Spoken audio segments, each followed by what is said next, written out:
Hey guys, give me a shout if you're drinking tonight. Woo!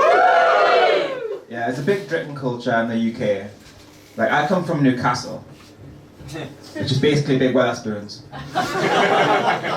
It's nice being here in Edinburgh. I came up a few weeks ago for the festival, and for the first 3 days I lived in a hostel in Leith, because my life's amazing. Has anyone ever spent time in a hostel before? What was your hostel? Oh, many. Do you mean here? Yeah. Not in Edinburgh, actually. So no, not me. Okay, I will. Never mind.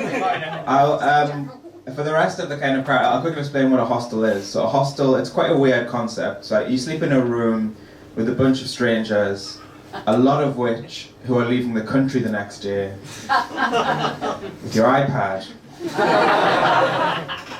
Long story short, I'm selling iPads. Yeah, another thing about living in a hostel is that you don't need porn. You're ahead of me. To see two people having sex. Like, on the second night I was at the hostel, there was a guy and girl having sex in the bunk bed across from me. And there was a guy in the room masturbating to it. I'm not proud of it. Just happened. Yeah, so I found a flat on Leith Walk, so I'm like near the bottom of Leith Walk, so every day's an uphill battle. Is anyone here from Leith?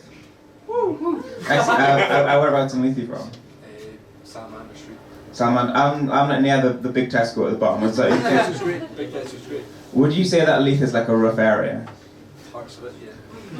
For the purposes of this joke, would you say that it's completely unprompted, very rough area, yeah, Leith is really, especially the bottom of the walk, like, Absolutely. about like a second time unprompted, yeah, no, it's really rough. About a week ago, I saw a pigeon with a joint in its mouth, and now that pigeon is my weed dealer. He does deliveries. Deliver who? Yeah, I smoke a lot of weed. Like, some people say like badly affects memory, and just check my notes. So you know, it's nice being here in Edinburgh. So some of you may recognise me because I have friends in the audience. Also, I was on a TV show a couple of years ago on Channel 4 called Naked Attraction. Season 1, episode 5. Yeah, I came second. Like I normally do. Yeah, she picked the other guy. She said that she preferred his penis. And, like, it's okay, it's not like she said that to me. She just said that live. On national TV. Yeah, if you haven't seen Naked Attraction, then you're obviously not my parents. So it's like a really unconventional dating show. So basically all the contestants are naked and they're revealed section by section, but not from the head down, but from the genitals up. It's by far the best way to be revealed on TV for the first time to all your friends and family. It was good exposure. So I'm single.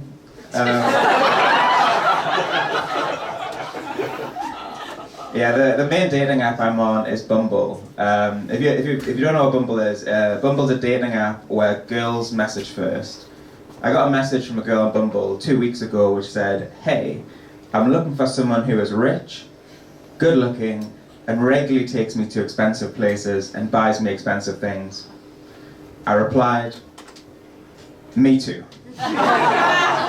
Maybe if we work together, we can help find that person."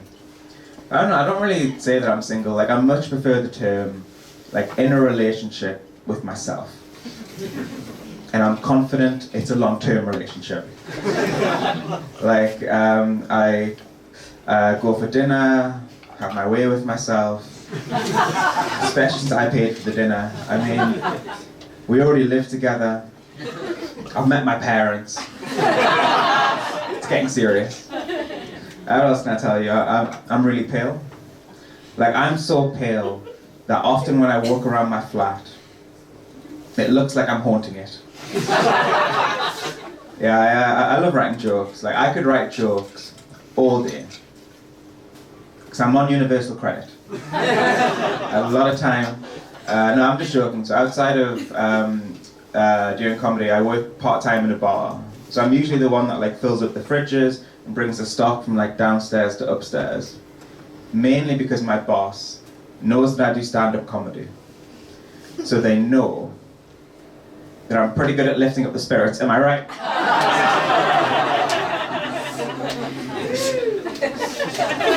That's a big front row. Okay. So yeah, I'm also doing a solo show at 6:30 at Shrub on Bread Street, a bit about neurodiversity, climate change, society. So telling you a little bit more about myself, I'm neurodivergent, which means I think in a different way compared to the majority of people. I used to kind of ask audiences to shout out what neurodiversity that they thought that I had. I'm not doing that again. Right? That was not fun for me. So I'll just tell you guys, I'm autistic. No applause, okay? No applause, man asking. But yeah, I think that's why I feel so comfortable doing stand-up, because I get to talk at length about my specialist subject. Myself. Like, I'm vaccinated. I'm already autistic, so I thought, what's the worst that could happen? Like, the worst that can happen has happened. Yeah, the first autism diagnosis, I don't want to stop you laughing.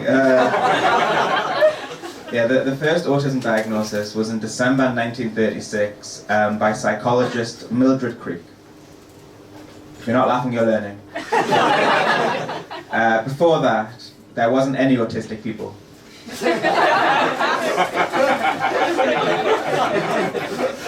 Just people who are really into trains.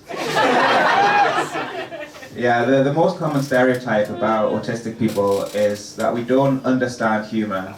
But I even taught stand-up comedy once. I was at a performing arts camp in America, and the main thing that I personally learned from the course is no matter how supportive the parents are, they won't high-five their teenage child over a masturbation joke. No matter how strong the punchline is.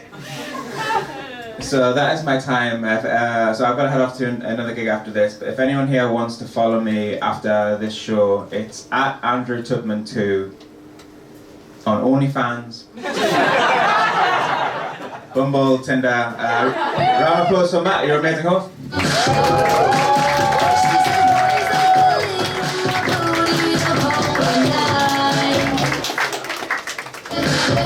That's Andrew Tubman!